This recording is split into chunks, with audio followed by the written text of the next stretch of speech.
and welcome to our community coffee this morning. Amazing turnout. Thank you for taking time out of your schedule to be with us. Thank you to Bank Central, to Kelsey, to Kyle, to everybody for hosting us this morning in your beautiful new location. Congratulations on your new ribbon cutting.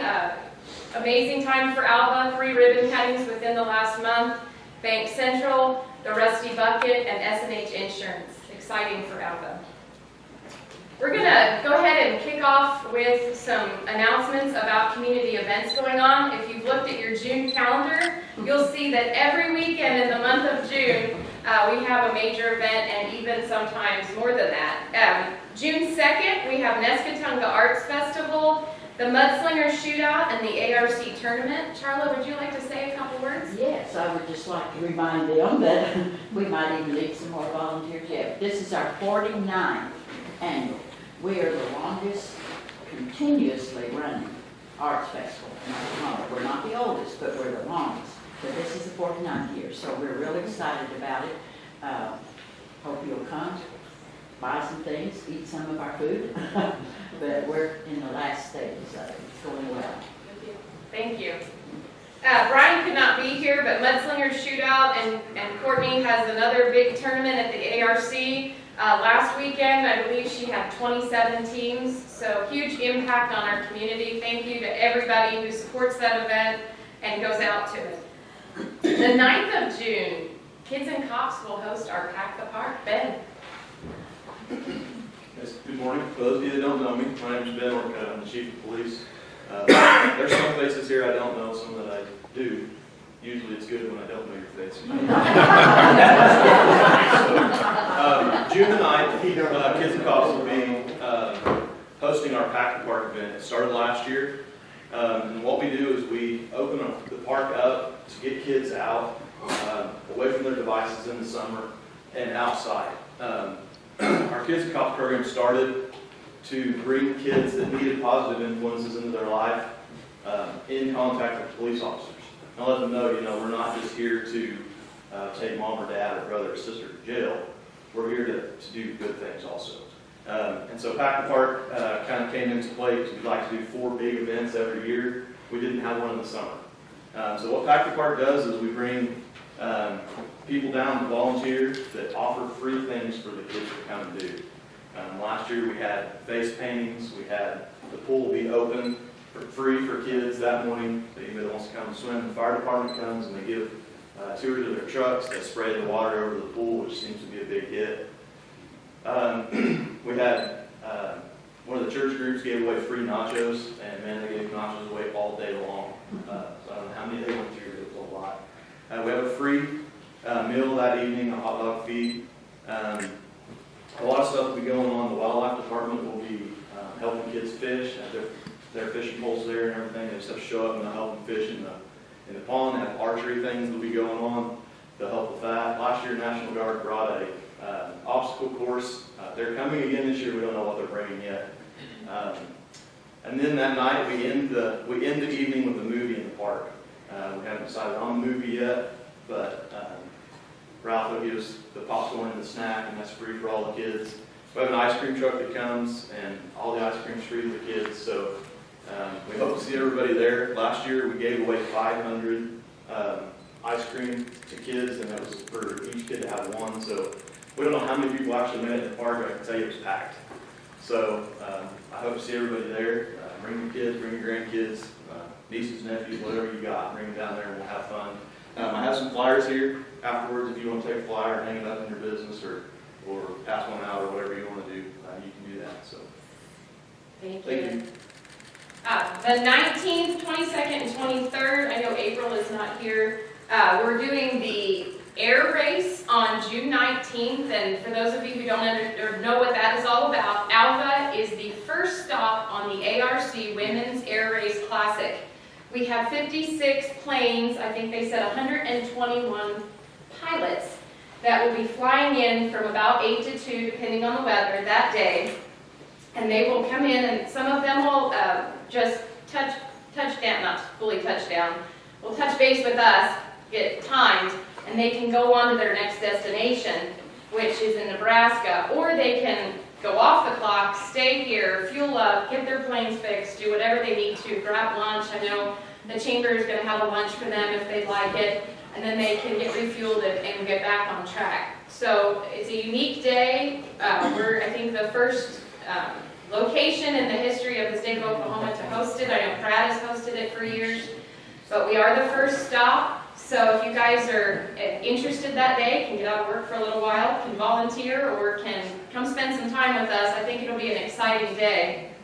Later in the week, that Friday and Saturday, is the air show. And so a lot of exciting activities that day. Again, we're looking for volunteers to help. We need people to park cars. We need plane greeters. There's a lot of opportunity to get out and meet people. These people will be flying in from all over, and many of them will be tent camping outside. I know the ARC will be open for showers, and we've got shuttles. Local churches are going to shuttle these people to different locations. We're going to have a downtown tour, a museum tour, lots of opportunity for us to see these people and for them to see us. So we're very excited about that event. The Act One Theater will host How the West Was Won the following weekend, or the last weekend of the month. And then we get into July 4th, Rotary, 4th of July. Megan. This year's our 54th annual fireworks show. The Rotary has been doing it for about 10 years, I believe. We're starting at 8 a.m., doing the all-day event again. At 8 a.m. the 4K starts. It'll start down by the pavilion on the south end of the park. Fishing derby's at 9. White elephant auction is in the swimming pool parking lot at 10 a.m. At 11 we serve free lunch. We'll have pizza in the park. 1 o'clock the pool will open. Again, that's free to all kids to get in from 1 to 5. The Helena Lions Club is bringing their truckless train to start at 2 for the really little kiddos. 5 p.m. we'll start the old-fashioned 4th of July games, which we're doing this year for the first time in a while. Turtle races, sack races, egg toss. 6 o'clock dinner, we're having pulled pork sandwiches, baked beans, like we did last year. We're going to have a special flyover tribute for Corey Washburn at 7 o'clock, and that should be something you can see from outside of the park. We want to get a lot of people down to see that. 8 to 9 o'clock is when we'll do the sand pit, the raffle prize drawings, and the Boy Scouts will do their flag retirement ceremony again. And then the national anthem starts at dark, and we're going to have a special show for Corey as well in the fireworks. The guys, he was part of our fireworks crew, so they've got a special show planned this year. Thank you. Very exciting. And then the 21st, we have our annual Crazy Days retail promotion, and then the Car Club will host the Crazy Cool Boulevard Cruise. So lots to do in June and July. And again, I want to thank, I know a lot of people in this room are involved with all those activities, and we certainly appreciate their help. Does anybody else have any announcements? Yes, sir. I think Kyle has one. I understand from last night that we have representatives from Alva High School and from OSU that is a national FFA board member now. Candidate. Candidate. Good deal. Right over there. Okay, Oh, well. he snuck in on me. He snuck in on you, Mr. Parker. All right, very proud. And also tell him what else he's doing this summer. And he will be intern. Look, Rich, you can tell him. Good morning, everybody. My name is Rich Eubanks, and this summer I'll be interning in Senator Langford's office in Washington, D.C., so I'll be there for the month of July, part of August. But yes, I was recently selected as Oklahoma's candidate for the National Officer candidate, so that'll take place in October at the National Convention. I'll go through the nominating committee process. It's a selection process, not an election process, so hopefully good news to come. But really excited for the summer ahead. Got a lot of exciting things coming up. So. Good luck to you. Yes, Did you mention Memorial Day? I did not. I got caught outside the building here by a scout leader saying they're going to have a Memorial Day service and a flag raising, and the Boy Scouts, I believe he said 10 o'clock on Monday. I will follow up with them and get some information posted on our Facebook page and to you. That'd be great. That'd be great. Because I asked him to send me an email so I don't forget. Okay, wonderful. Oh, Alex. Yes. Also, the West County Coalition Monday is doing a fundraiser, a taco pile-on from 11 to 1 to support the Gold Bug Gulper Gallop.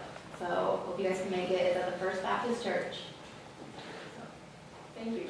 By donation, 12 and Gallup, and then also we help support the food bank with fresh fruits and vegetables. And on top of Kohana's announcement, Gold Bug Gold Pin Gallop is June 4th through 28th this year. Again, like every event, we're still looking for volunteers. So if you'd like to come take one of your lunch hours and help us out with the kiddos, we'd love to have you there with us. We're at Washington. It's Monday through Thursday. And also, if you'd like a tour of the facilities after this is over, if you want to just kind of congregate out there, I can lead you through and give you a tour of the facilities as well.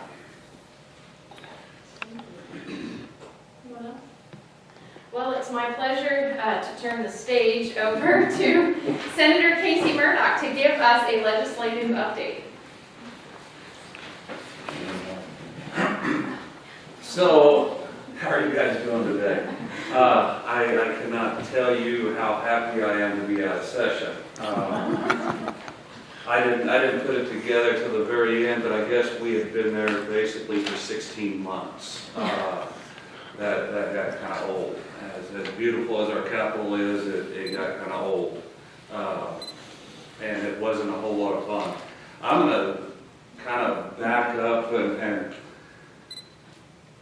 try to, because the session really never stopped for 16 months, so I'm going to kind of recap last session and the special, and then going into this session. So you know, a year ago when session started, we were $868 million hole in the budget. And we struggled with that. We had to make some tough decisions.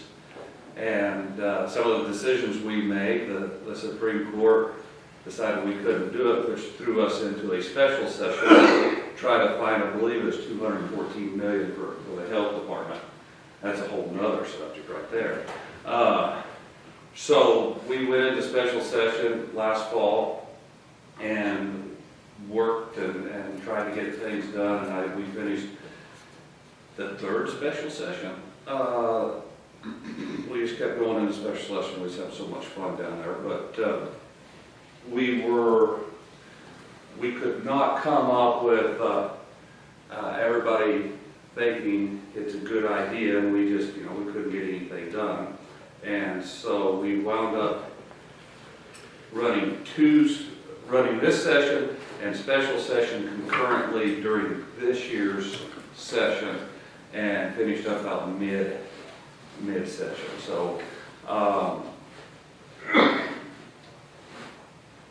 we were able to get the $214 million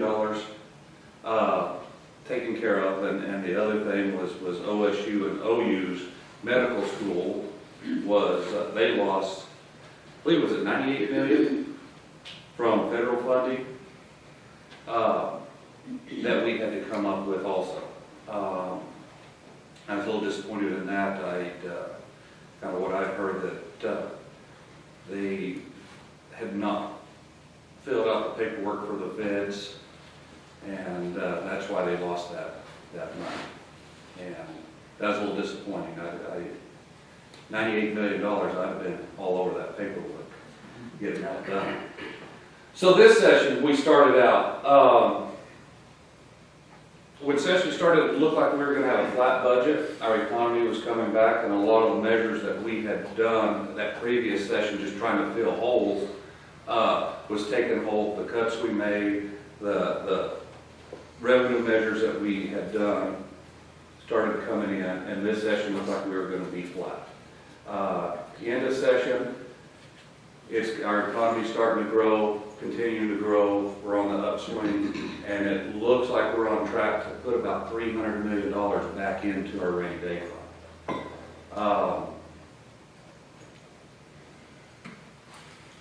The 1,000-pound gorilla in the room is Senator Colburn and that ballot initiative that he has out there. And I visited with the AD chair, the new one going into the Senate, a couple weeks ago.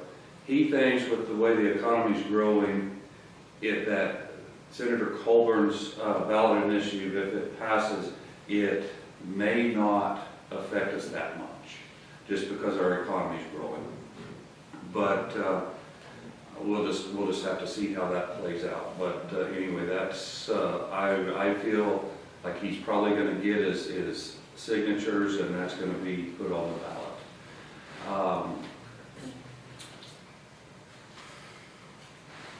I will open it up for questions there. I'm sure you all have quite a few questions. No? This is great.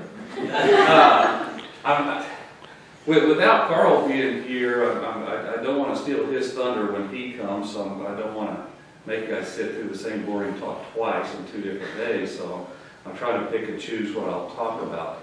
I'm gonna leave kind of the budget up to Carl to hit on the numbers, where we put, but we, for the first time since I've been there 3 years, and this is the first year we didn't have to cut agencies, which that was a blessing.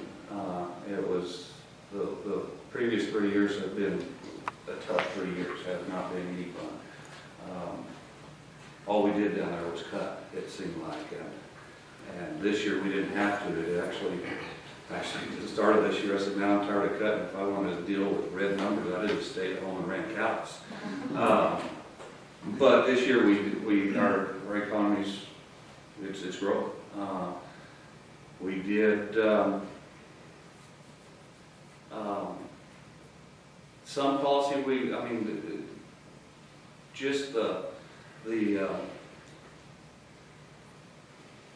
well, with the teacher strike and all that, that took up all the oxygen down there. So I guess, does anyone have any questions on the teacher strike or anything like that? Well, I've got a question. There's a lot of educators in the room that Okay. probably want to ask the question. Okay. So I'll do it. I'm already asking. No, but as it relates to the teacher strike and the pay increase and all that, there was a disproportionate impact on a number of districts throughout the Yes. state of Oklahoma. And is there any talk, is there any momentum, is there any discourse going on in Oklahoma City of fixing the real problem, maybe the state funding formula? Is there any real grassroots fundamental reform talk going on, or just putting a Band-Aid on it again? There is talk. You're welcome. Yes, there is talk, and I can tell you, Roland Peterson and I, we talked and we were blue in the face trying to get the teacher pay raises funded outside the formula. And if you all remember the Step Up program, that is one of the main reasons I voted against it, because they was running it through the formula and it was going to cost a lot of money. And the couple weeks prior to what we did, the Senate ran a teacher pay raise plan, and Roland and I got that outside the formula, and so all the schools was going to get it. We were going to set up a teacher compensation fund, and that revenue was going to be put in that, and it's distributed to all the schools. When we were on that vote, I don't know if you all watched that night when we took that vote. I was very, very slow voting, and the number one reason is I knew what it was going to do to the schools that solved the formula. I knew what it was going to cost Alva, what it was going to cost, like Fort Supply. Fort Supply's off the formula, but they're struggling. That wind farm that they have there is coming off of is being depreciated out, and even though they're off the formula, they struggle.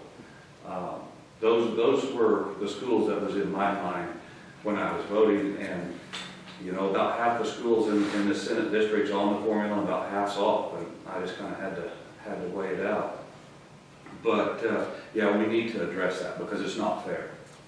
It's not fair, and last year, 2 years ago, when we were doing the cuts, and someone brought up, well, these schools off the formula, they're not getting a cut. And I said, no, they're taking a cut because their revenue's coming in off of GPT, and with the oil price where it's at, they're taking a cut, right along with everyone else. And the problem with the program initiative is that puts the whole teacher salary in limbo at this point in time, because that law is supposed to go into effect August 1st for all new teacher pay raises and so forth. And if it's not there, we don't know what to give it, because if the state salary schedule that was passed is still in effect, then we have to pay pay raises without any kind of money to anybody. So that tax initiative puts all schools into really a limbo situation and into the college situation also, doesn't it, Steve? Yeah, I mean, President Cunningham and David can speak more to that, but it makes it difficult to budget. I mean, you have to be very, very conservative. Well, We're concerned that possibly if that revenue goes away, that to be able to fund those pay raises, then they'll come back to other agencies Make cuts. and make cuts. And that's the scary thing, and if you look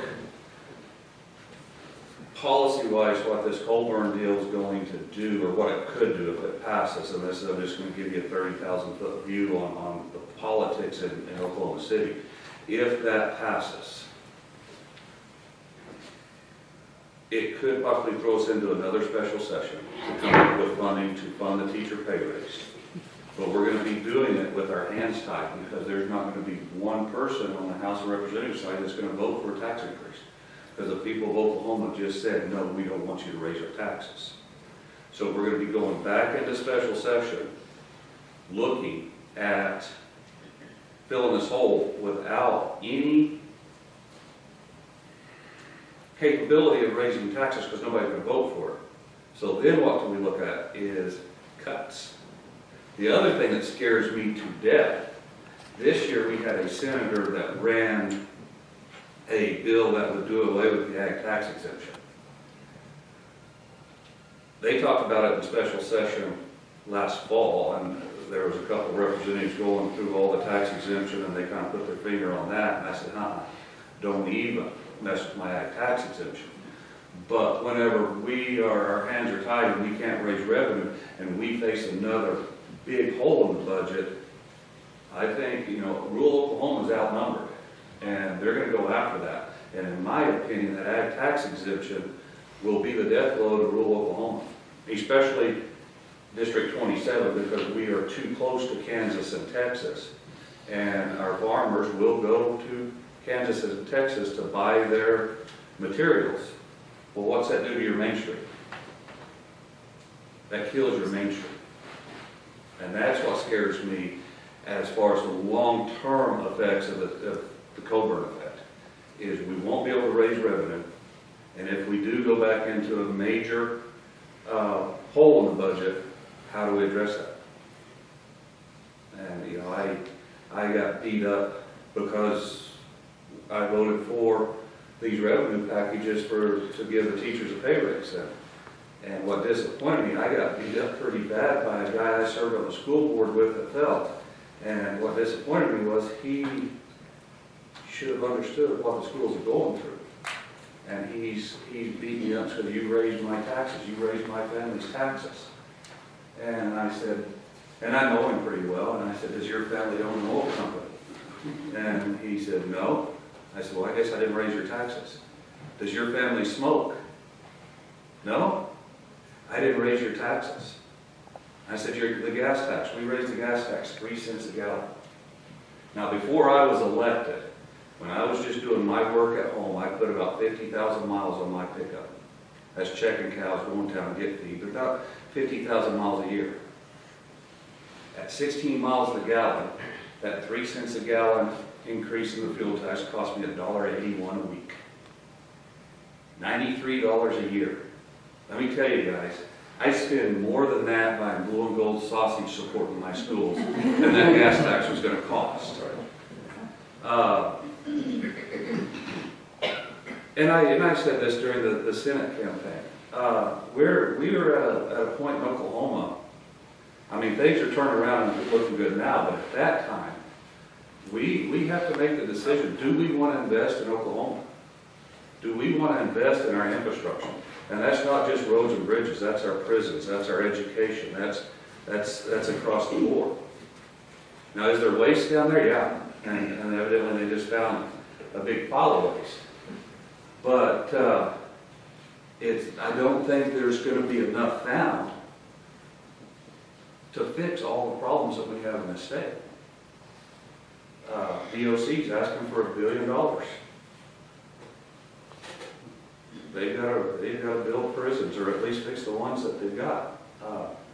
And it's across the board, every agency. Because in the 3 years that I've been there, we have cut and cut and cut and cut. What have we cut the higher rate, 27% in the last 3 years? At least 25. You guys are hanging on by a shoestring. Stop. And it's not just higher ed, it's across the board.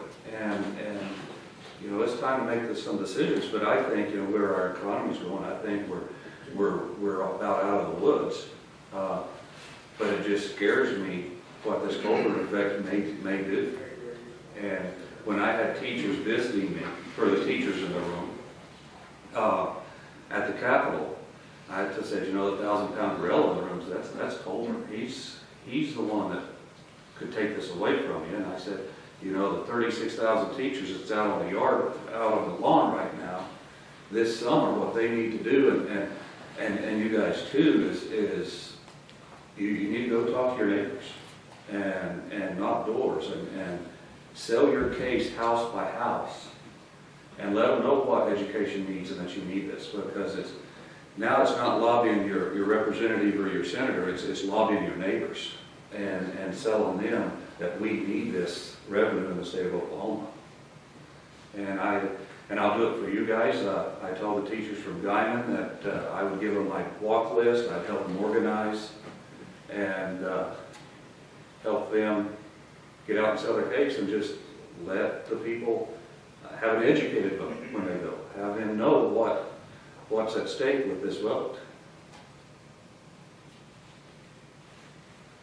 Thanks for coming. As an employer, I'm concerned about this upcoming vote on marijuana. I've got a drug policy in place, and we promote a safe work environment. Any comment on this vote?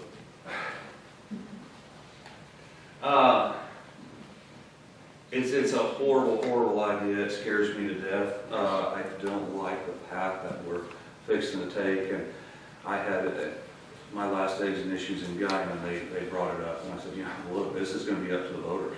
I can tell you how I'm going to be voting. I'm going to be voting no. Right.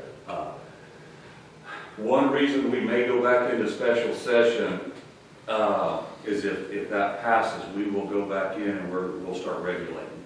And because I think, what is it, 60 days, 90 days after that passes, that goes into effect, they're open up for business. Okay. So we will be back in special session regulating. But it scares me. I mean, as employers, it's scary. And what is your liability? Yes. And how many lawyers do we have in the room? Do we have any lawyers? No lawyers? So I can go Free this morning. We're free this morning. Okay, I can throw all the lawyers under the bus, but I'm sure there's lawyers out there that whatever regulations and laws we put in, they can still, as an employer, make your life hell if something happens at your workplace because of you had an employee that was high that ran over a customer, or he just hurts himself. It's a bad idea, and they keep spouting, well, look at Colorado, and I'm like, yeah, look at Colorado. Go up and actually look at Colorado and what's going on. It's not a good thing. It scares me. I'm hoping that there will be some major pushback on this when it gets closer to the vote. Some ads ran, some anti-marijuana, because I just started seeing some ads 2 weeks ago, 3 weeks ago, that was against it, getting information out there against it. Prior to that, things are going to be great. I can give you my conspiracy theory on why some government officials want everybody to smoke marijuana. Think some of them are on it down there. Well, it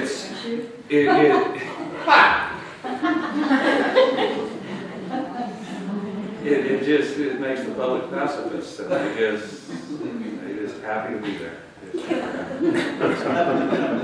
But I can tell you, if it passes, I'm gonna probably invest in Doritos or something.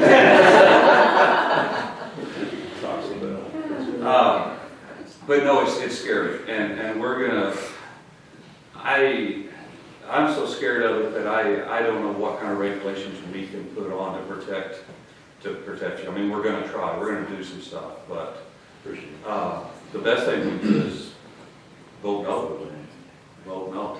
I think that, when it's all said and done, what scares me is I think when you go back and you look at the vote on the 10 Commandments, it's gonna come down the same percentage as the vote on this marijuana. And that's just my opinion, as we as a state move away from God, it's gonna go on the same tick, and it's scary. It's scary. You know, I ran the bill this year for a senator. He was gone, but allowed 10 Commandments to be put up as a historical document, not as a religious document, but as a historical document. And man, I got beat up. I didn't find out I needed to study on the Mayflower compacts a little more, because there was a senator that was, because I was stating over the 10 Commandments is a historical document for our country. And in there I stated, you know, we have the Bill of Rights, we have the Mayflower compacts, we have the Magna Carta. He started asking me questions on the Magna Carta, or the Mayflower compacts. I hadn't studied that since I was in junior high. I don't know. But no, it's the marijuana bill is scary, and I will breathe a lot easier if that deal goes down.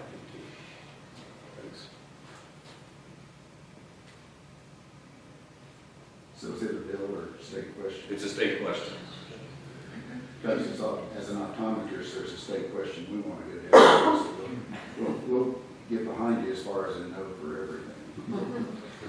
I think right now, the state questions that I know that's on there, I think no on everything is a good thing. Yeah, you got Culver's deal, you've got Walmart, they're gonna own the world, aren't they? Yeah, they're trying to. And then this marijuana deal. But yeah, that's pretty much no on everything. And the thing that scares me on your Walmart deal, you look in this district, we got 2 Walmarts, 3. We got 3 Walmarts. This district's 15,000 square miles. What happens to the person in Felt, Oklahoma, that needs an optometrist? He's a long way away from home. Yeah, And he's gonna put those little small guys out that's not trying to get rich, they're just making a living. But they're gonna put the small guys out of business where they can't compete. But they are filling a need. They are needed. And Walmart's gonna shut them out of business, and that's a scary thing. And then, you know, when I was in college, I took a marketing class, and that's when Walmart was first kind of getting started. Their business plan was to go in and break main streets. Go in, when they put a Walmart in, they would go in and sell their products at Walmart for a loss at a new Walmart until they drove the small stores out of business. Now they made it up on the store over here, but they drive them out of business, and once their competitors were, they raised the prices back. It's their market model was 60% market share wherever they're at. Mm-hmm. And whatever they're selling. It's it's not a nice game to play, and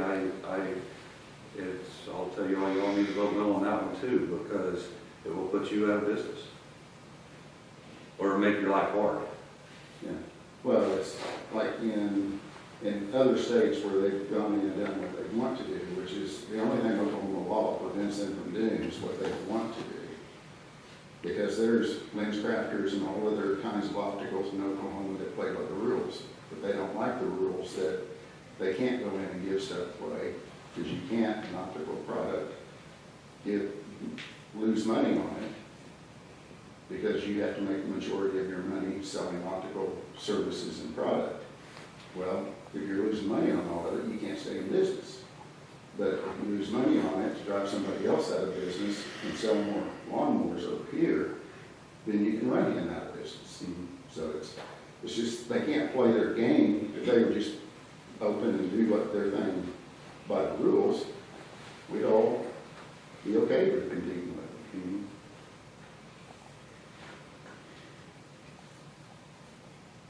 But they want their own rules. And besides that, it pretty much does away with our autonomy board for the examiners. Takes the teeth out of anything they do, because they can actually, the wording in it lets them write the rules. That's scary. That's scary. Any other questions? Thank you for being here. Thank you, Well, everybody, for coming out this morning. Thank you all, and like I said, what I miss, Dr. Newton will think. How do you think Dr. Newton feels about that? But yeah, I'll let him cover more of the in-depth numbers on the budget, so. Anyway, and you guys feel free to call me anytime if anything pops up and you need something. Just let me know. And thank you all.